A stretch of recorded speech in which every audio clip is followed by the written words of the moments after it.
Hi, my name is Fang, and I'm a fourth-year genetics major at UC Davis. And I'm Avni Suri. I'm a fourth-year neurobiology major, also studying at UC Davis. We both have been working on this project for the past year at the Mills Laboratory under the guidance and mentorship of Dr. Ishita Shah. Our project is on the cloning and expression of antibacterial mammalian milk peptides in yeast. Mammalian milk, a complete food for the newborn, has many functional molecules that are nourishing and protective to newborns. One such group of functional molecules are milk peptides released from specific proteins via proteolysis in the mammary gland. Mammalian milk peptides are shown to exhibit antibacterial properties against specific pathogenic bacteria. In order to proceed with a structure-function analysis of select milk peptides, we are using the K-lactase protein expression platform.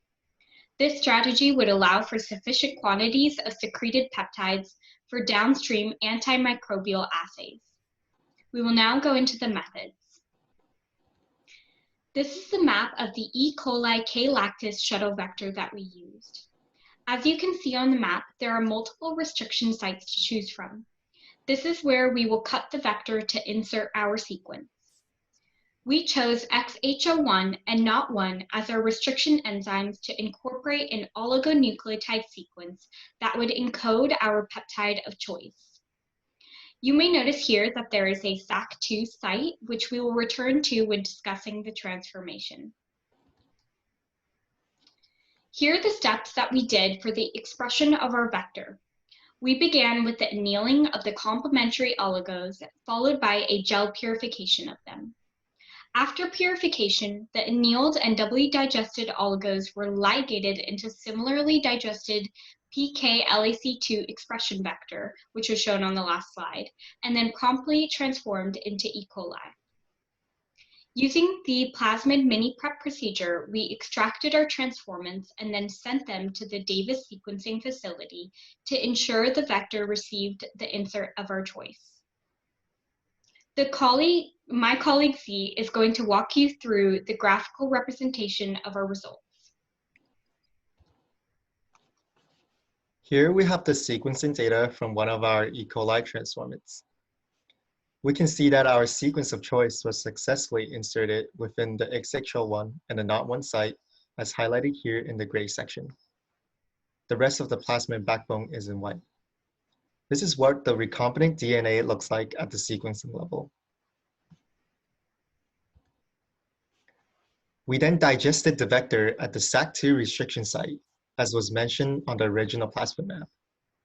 As shown here in the schematic, SAC2 digest linearizes the vector, allowing for its incorporation into the PLAC4 promoter site in the K-lactase chromosome.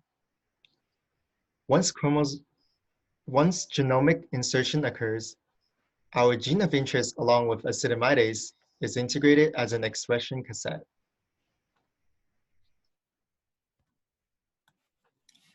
These images are from our K-lactase transformants that we grew on YCB agar plates with acetamide. And then promising transformants were restricted for verification. Only true transformants will grow on acetamide-containing agar, and we noticed all of our samples had significant growth, which shows our vector of interest was successfully transformed. We went on with further verification through PCR. This is the schematic of how we can do PCR verification of our integration. Integration primers were used to flank the LAC4 promoter. If we didn't have a portion in blue, which is our insert, then there will be no PCR product. If the true insertion has happened, amplification will result in a 2.65 kb product, which is shown in our gel by the blue arrow.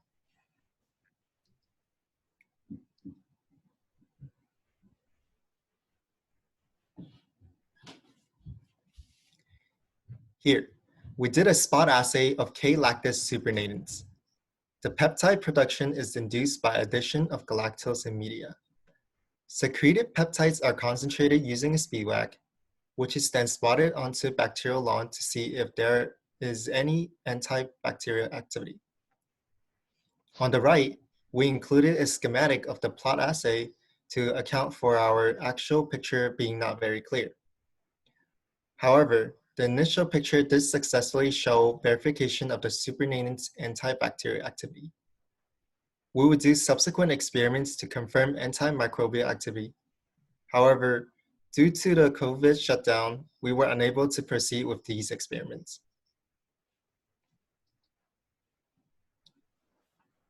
So to summarize, we were able to clone and express antibacterial mammalian milk peptides in yeast. Currently, we are optimizing conditions for expression and secretion of the peptides, which will be tested for activity in antibacterial assays using selected gram-positive and gram-negative pathogens. Special thanks to Dr. Ishita Shah and the Mills Laboratory for supporting our project. Thank you for listening. If you have any question, you can ask us through GoReacts. Thank you. Thank you.